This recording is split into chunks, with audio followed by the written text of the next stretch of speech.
नमस्कार, स्वागत है आप सभी का हमारी खास पेशकश में। मैं हूं ऋतु वर्मा। जब खबरें आप तक पहुंचाने की जिम्मेदारी हम निभा रहे होते हैं तो कोशिश होती है कि सबसे ज्यादा महत्व की खबर आप तक पहले पहुंचाई जाए, और इस कोशिश में कई बार तमाम ऐसी खबरें छूट जाती हैं जो न सिर्फ महत्वपूर्ण होती हैं बल्कि समाज को दिशा दिखाने वाली भी होती हैं। बड़ी सुर्खियों की भीड़ में कुछ ऐसी खबरें बदलाव की इबारत को लिखने से छूट न जाएं, इसी प्रयास के तहत हम इस खास कार्यक्रम को लेकर आए हैं जहां वो खबरें अपनी मौजूदगी दर्ज कराएंगी जो बदलते भारत की कहानी भी कहती हैं। तो आइए शुरुआत करते हैं इस बेहद खास कार्यक्रम खबर हटकर की। सबसे पहले डालते हैं नजर सुर्खियों पर। भारतीय स्टेट बैंक ऑफ इंडिया की अनोखी पहल, श्रीनगर के डल झील में लगाया शिकारे पर एटीएम। तैरता एटीएम बनेगा पर्यटकों के आकर्षण का केंद्र। सैलानी डल झील में सैर के दौरान भी एटीएम से निकाल सकेंगे पैसे।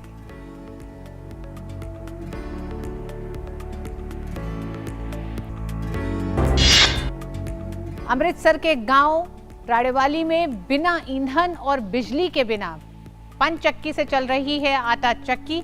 पानी से चलने वाले आटा चक्की का पिसा आटा सेहत के लिए भी फायदेमंद। अजनाला में गांव रानेवाली में नहर किनारे आज भी चलती है आटा चक्की। सरकार से लीज पर लेकर पानी से चलने वाले आटा चक्की का हो रहा है संचालन।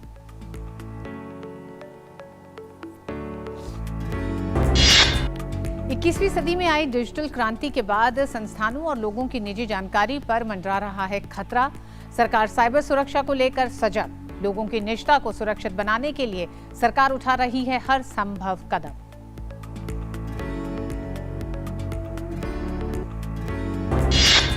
फ्रांसीसी कलाकार सेपे की स्विट्जरलैंड की सबसे ऊंची चोटी एल्प्स पर्वत की पेंटिंग ने लोगों को किया मंत्रमुग्ध। बड़े कैनवस पर एक बच्चे की तस्वीर को लेकर पेश किया है सौंदर्य का बेहतरीन नमूना।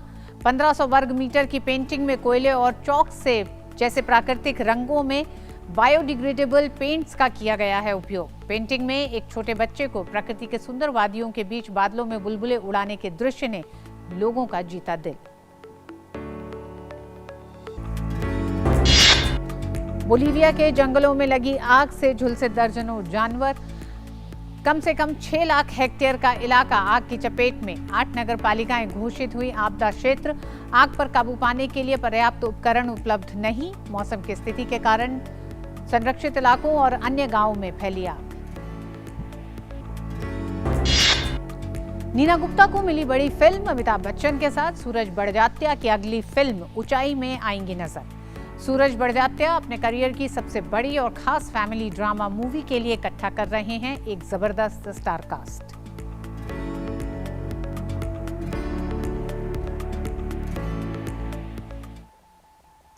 हर क्षेत्र में देश तरक्की कर रहा है। आइए देखें कि कैसी है बदलती हुई तस्वीरें।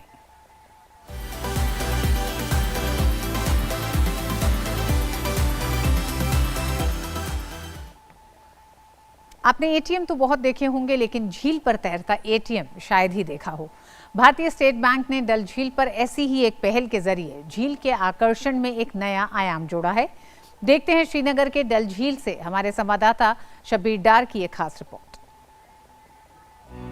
श्रीनगर के विश्व प्रसिद्ध डल झील पर शिकारा चला रहे आदिल जू के लिए भारतीय स्टेट बैंक ने खुश होने का एक और मौका उपलब्ध कराया है। भारतीय स्टेट बैंक ने प्रसिद्ध डल झील में तैरता एटीएम लगाया है, जिसकी वजह से आदिल जू बेहद खुश हैं। उनका मानना है कि इस एटीएम की वजह से पहले से ही पर्यटकों के बीच लोकप्रिय डल झील के आकर्षण को और बढ़ावा मिलेगा और पर्यटकों के लिए तमाम आकर्षण के बीच तैरता एटीएम भी एक आकर्षण की वजह होगा। तो दूसरी तरफ तैरते शिकारे पर पर्यटकों को जब चाहे तब अपने खाते से पैसे निकालने की सहूलियत भी होगी। यहाँ पर कोई एटीएम वगैरह नहीं था पहले लेक के अंदर। स्टेट बैंक ने बहुत अच्छा किया, इन्होंने एटीएम यहाँ पर खोला। इससे टूरिज्म भाई एक्स्ट्रा अट्रैक्ट होगा। ये बहुत अच्छा फ़ायदा है हमारे लिए भी, कि हमको पहले कस्टमर को रोड साइड पर ले जाना था, एटीएम से पैसा निकालना था। इससे अच्छा हम इधर ही लाते हैं कस्टमर को, वो इधर से पैसा निकालते हैं। दरअसल 16 अगस्त को भारतीय स्टेट बैंक के अध्यक्ष दिनेश कुमार खारा ने अपने श्रीनगर दौरे के क्रम में डल झील पर इस तैरते एटीएम का शुभारंभ किया था। एसबीआई के अध्यक्ष दिनेश कुमार खारा ने श्रीनगर की अपनी यात्रा के दौरान क्षेत्र की स्थायी नकदी की जरूरत को पूरा करने के उद्देश्य से झील में एटीएम का उद्घाटन किया। झील के भीतर लगा ये पहला एटीएम है। एसबीआई ने 19 अगस्त को मशीन का अनावरण करते हुए खारा की तस्वीरों के साथ ट्वीट कर बताया, एसबीआई ने स्थानीय लोगों और पर्यटकों की सुविधा के लिए श्रीनगर की डल झील में एक हाउस बोट पर एक एटीएम खोला है। इसका उद्घाटन एसबीआई के अध्यक्ष ने 16 अगस्त को किया था। प्रसिद्ध डल झील पर तैरता एटीएम इलाके की लंबे समय की जरूरत को पूरा करेगा और श्रीनगर के आकर्षण में और इजाफा करेगा। बेसिकली इससे हमारा बहुत फ़ायदा हुआ है टूरिज़्म को। जब कस्टमर को दिक्कत होती थी, कभी कैश नहीं होता था, तो दे यूज्ड टू पे ऑनलाइन, जो मतलब कश्मीर में भी बहुत कम है। तो स्टेट बैंक को हम बहुत थैंक यू करते हैं कि इन लोगों ने first floating ATM Dal lake में छोड़ा है। So I am very thankful to State Bank of India कि इन लोगों ने यहाँ पर ATM first floating ATM launch किया। श्रीनगर के स्थानीय निवासी भी भारतीय स्टेट बैंक की इस पहल की तारीफ कर रहे हैं। उनका मानना है कि ये तैरता एटीएम झील की खूबसूरती में इजाफा करने के साथ उनकी जरूरतों को भी पूरा कर रहा है। जाहिर है दुनिया भर से डल झील आने वाले पर्यटकों के बीच तैरता एटीएम भी आकर्षण का एक और केंद्र बनेगा। और सबसे पहले आपके शहर और आपके गांव से जुड़ी ये खास खबर।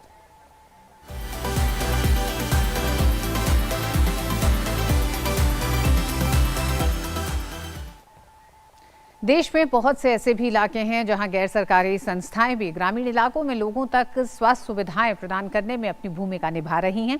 ऐसी ही एक संस्था है बिस्नौली सर्वोदय ग्रामोदय सेवा संस्थान, जिसने हरियाणा के नूंह जिले में एक और जन आरोग्य केंद्र शुरू किया है। कहां है ये जन आरोग्य केंद्र, बता रहे हैं हमारे संवाददाता गिरीश निशाना अपनी इस खास रिपोर्ट में। देश के सबसे पिछड़े जिलों में से एक हरियाणा के नूंह जिले के गंगोली गांव में बिस्नौली सर्वोदय ग्रामोद्योग सेवा संस्थान यानी BSGSS द्वारा भारत पेट्रोलियम कॉरपोरेशन लिमिटेड यानी BPCL की मदद से एक जन आरोग्यम केंद्र स्थापित किया गया, ताकि BSGSS स्थानीय लोगों को व्यापक स्वास्थ्य सेवाएं उपलब्ध करा सके। I'm glad to hear that Bisnoli Sarvodaya Gramodyog Seva Sansthan is launching yet another Jan Arogyam Community Healthcare Program in District Noo, Haryana on 26/8/21. This is being implemented under the CSR initiative of Bharat Petroleum Corporation and will provide further services in the health sector in Noo. Noo is one of 112 aspirational districts of India.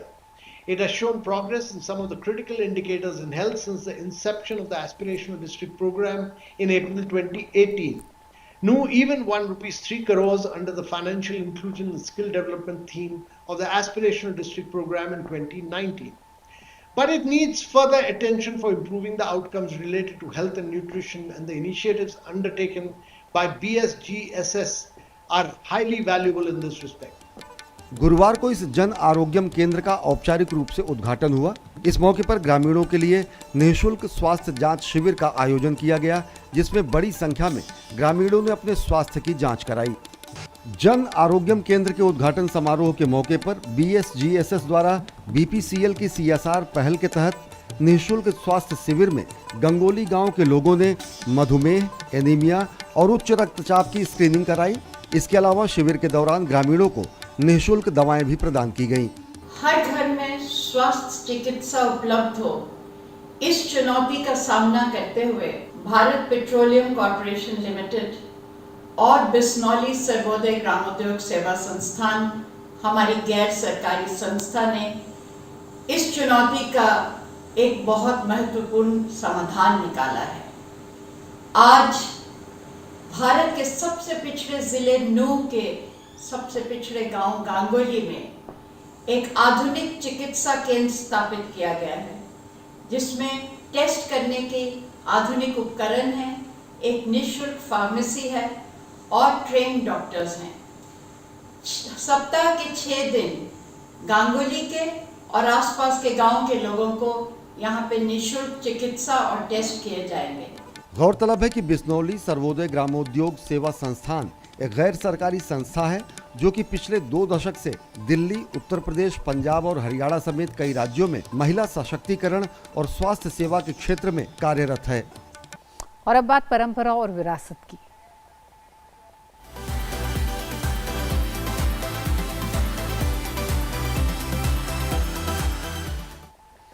Amritsar के गांव रानेवाली में पानी से चलने वाली आटा चक्की इन दिनों सुर्खियां बटोर रही है।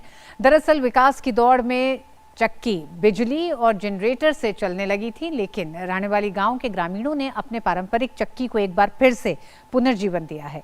कहते हैं पानी से चलने वाली चक्की का आटा स्वास्थ्य के लिए भी बेहद लाभप्रद माना जाता है। देखते हैं हमारी ये खास रिपोर्ट।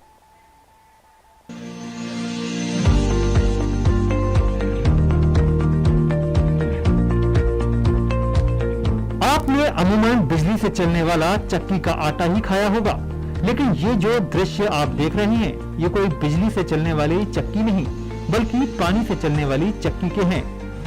इस आटे को सेहत के लिए हेल्दी माना जाता है।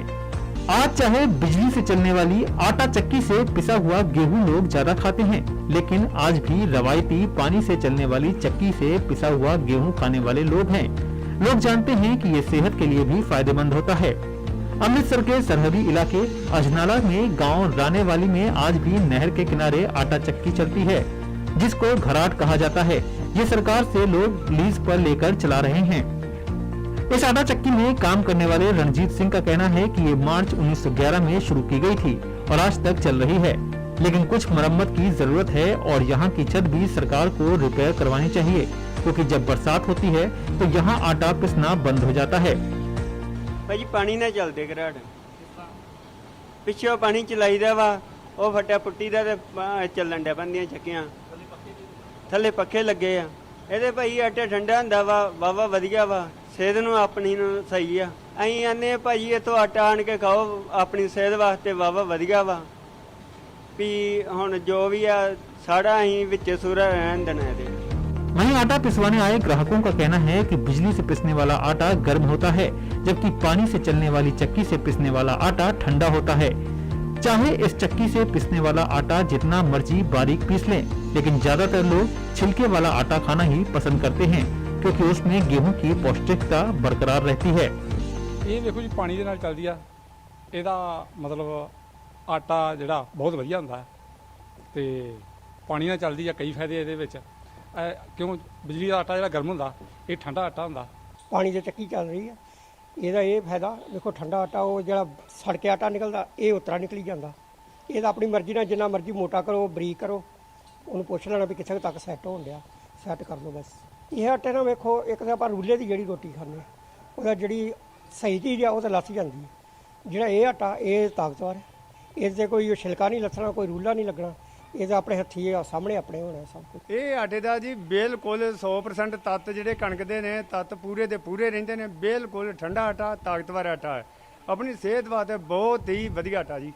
ਇਹ ਤੇ ਅਸੀਂ ਜੀ ਸਰਕਾਰ ਗਾੜੀ ਤੇ ਇੱਕ ਹੱਥ ਜੋੜ ਕੇ ਬੇਨਤੀ ਕਰਾਂਗੇ ਵੀ ਸਰਕਾਰ ਦਾ ਵੀ ਥੋੜਾ ਕਿ ਇਹਨਾਂ ਨਾਲ ਖਿਆਲ ਹੋਵੇ ਤੇ ਇਹਨਾਂ ਦੀ ਮੁਰੰਮਤ ਕੀਤੀ ਜਾਵੇ ਤੇ ਅੱਗੇ ਤੋਂ ਆਪਣੀ ਜਾਇਦਾਦ ਜਿਹੜੀ ਬਚੀ ਰਹੇ। जाहिर है विकास की अंधी दौड़ में हम सब अपनी अच्छी और सेहतमंद परंपराओं को भूलते जा रहे हैं। घराट की परंपरा भी कुछ ऐसी ही है। ऐसे में गांव का ये सामूहिक प्रयास न केवल अपनी परंपरा को पुनर्स्थापित करने की दिशा में उठाया गया संवेदनशील कदम माना जा रहा है, बल्कि सेहत के लिहाज से भी ये प्रयास महत्वपूर्ण है। और बात करते हैं ज्ञान और विरासत की, जिनका हमसे गहरा ताल्लुक है।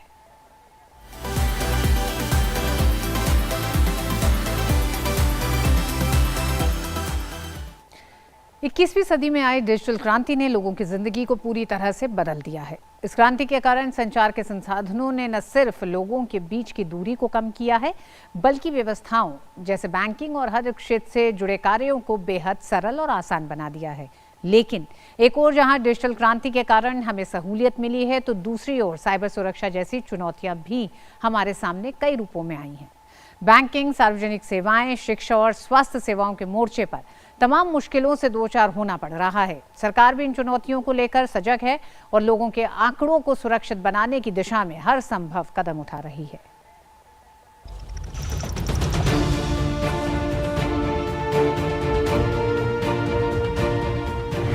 इक्कीसवीं सदी में जहां एक ओर डिजिटल तकनीक और संचार सेवाओं के माध्यम से दुनिया में लोग एक दूसरे के करीब आए हैं, तो इसी तकनीक ने व्यवस्थाओं और निजी सुरक्षा को लेकर कई चुनौतियां भी दुनिया के सामने रखी हैं।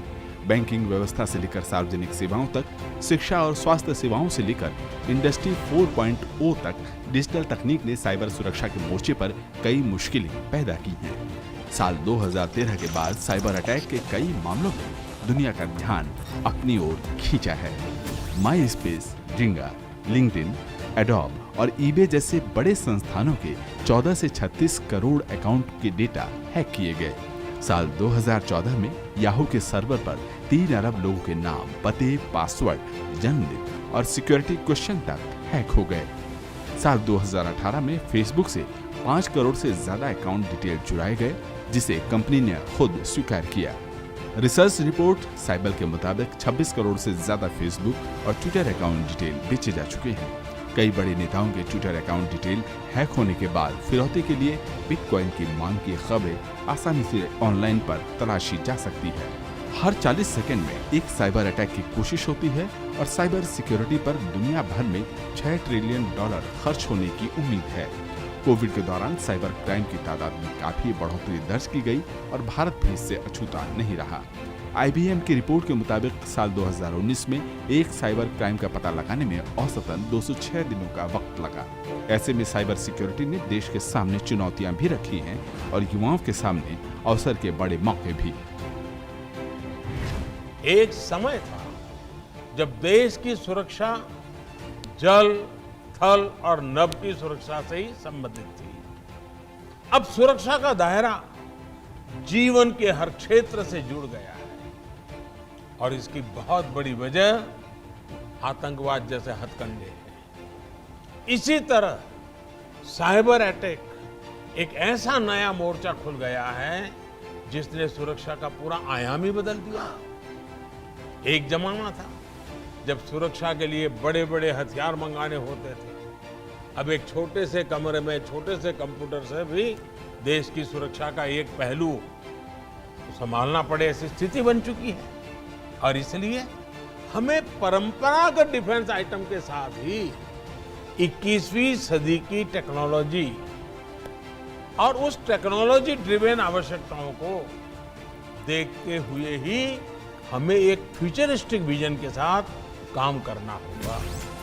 सुरक्षा के क्षेत्र में स्टार्टअप ने कई सॉल्यूशन पर काम किया है। आर्टिफिशियल टेक्नोलॉजी के इस्तेमाल से डेटा सुरक्षा को लेकर सरकारें और कंपनियां सतर्क जरूर हैं, लेकिन इतना काफी नहीं लगता। ड्रोन, सीसीटीवी, बायोमेट्रिक्स जैसी नई तकनीक ने इन चुनौतियों को सुलझाने में कुछ हद तक मदद की है, लेकिन तेजी से असुरक्षित होती ऑनलाइन दुनिया में साइबर सोल्जर्स की भूमिका काफी बढ़ गई है। 15 अगस्त 2020 को लाल किले की प्राचीर से प्रधानमंत्री मोदी ने देश में नई साइबर सुरक्षा नीति लाने का ऐलान किया था। माना जा रहा है कि साल 2021 में देश को नई साइबर सुरक्षा रणनीति मिल जाएगी। और अब वक्त है बाइस्कोप की बातों का।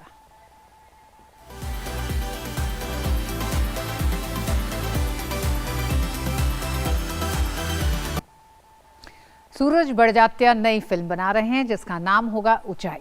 मीडिया रिपोर्ट्स के मुताबिक ये फिल्म दोस्ती पर बेस्ड होगी। फिल्म के लिए अमिताभ बच्चन, बोमन ईरानी और अनुपम खेर का नाम पहले ही सामने आ चुका है। अब खबर मिली है कि फिल्म के कलाकारों में एक और नाम जुड़ गया है, वो है नीना गुप्ता का। आपको बता दें कि नीना गुप्ता और अमिताभ बच्चन फिल्म अलविदा के बाद दूसरी बार साथ काम करने जा रहे हैं। सूरज बड़जात्या अपने करियर की सबसे बड़ी और खास फैमिली ड्रामा मूवी के लिए एक जबरदस्त स्टार कास्ट इकट्ठा कर रहे हैं।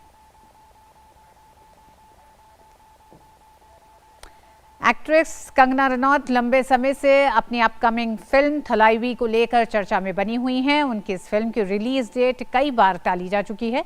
हालांकि अब फिल्म की नई रिलीज डेट सामने आ गई है। साथ ही कंगना की इस फिल्म की स्पेलिंग भी बदल दी गई है। कंगना रनौत ने सोशल मीडिया पर इस बात की जानकारी दी है और फिल्म अब 10 सितंबर 2021 को सिनेमाघरों में रिलीज की जाएगी। कंगना ने फिल्म का नया पोस्टर शेयर कर कैप्शन में लिखा, एक प्रतिष्ठित व्यक्तित्व की कहानी जिसे बड़ी स्क्रीन पर देखा जाना ही उचित है। अब थलाइवी रिलीज होने के लिए पूरी तरह से तैयार है। फिल्म थलाइवी सिनेमाघरों में 10 सितंबर को रिलीज होगी। थलाइवी का जो नया पोस्टर कंगना ने शेयर किया है उसमें फिल्म की स्पेलिंग भी बदली हुई दिख रही है। ये फिल्म पूर्व एक्ट्रेस और तमिलनाडु की पूर्व सीएम जे जयललिता की बायोपिक है जिसमें कंगना रनौत उनकी भूमिका निभा रही हैं। एल विजय के निर्देशन में बनी इस फिल्म में कंगना के अलावा अरविंद स्वामी, नसर, भाग्यश्री, राज अर्जुन और मधुबाला भी मुख्य भूमिकाओं में हैं। और अब 7 समुद्र पार की दुनिया।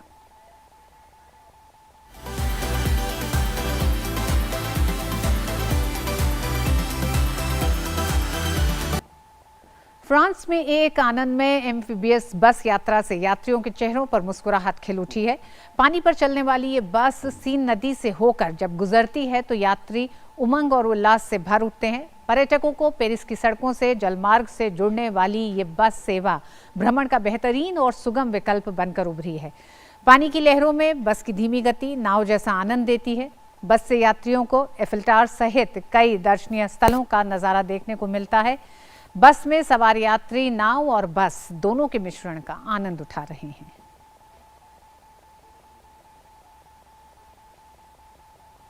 एक फ्रांसीसी कलाकार सेपे ने स्विट्जरलैंड की सबसे ऊंची चोटी एल्प्स पर्वत पर अपनी पेंटिंग के मनोरम दृश्य से हर किसी को मंत्रमुग्ध कर दिया है।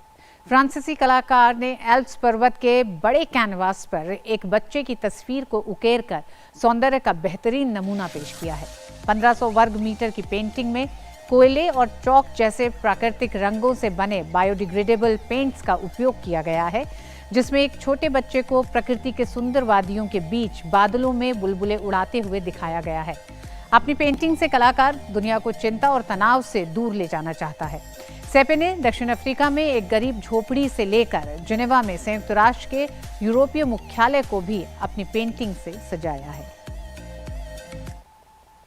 बोलीविया के जंगलों में लगी आग के कारण सांता क्रूज विभाग में दर्जनों जानवर झुलस गए हैं और कम से कम 6 लाख हेक्टेयर का इलाका आग की चपेट में आ चुका है। बोलीविया के 8 नगर पालिकाओं को आपदा क्षेत्र घोषित किया गया है। आग पर काबू पाने के लिए अग्निशमकों, सेना और स्थानीय अधिकारियों के पास पर्याप्त उपकरण उपलब्ध नहीं है। निजी भूमि में लगी आग मौसम की स्थिति के कारण संरक्षित इलाकों और अन्य गांवों में फैल गई है। तो वहीं कैलिफोर्निया के साउथ लेक ताहो के जंगलों में लगी आग तेजी से फैल रही है, जिसका कारण इस आग को फैलने से रोकने के लिए अग्निशमन कर्मियों को दिक्कतों का सामना करना पड़ रहा है।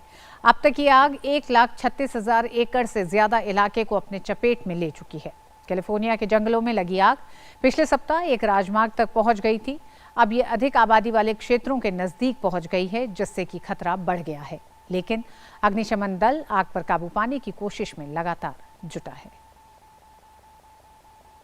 और खबर हटकर में आज बस इतना ही। नमस्कार।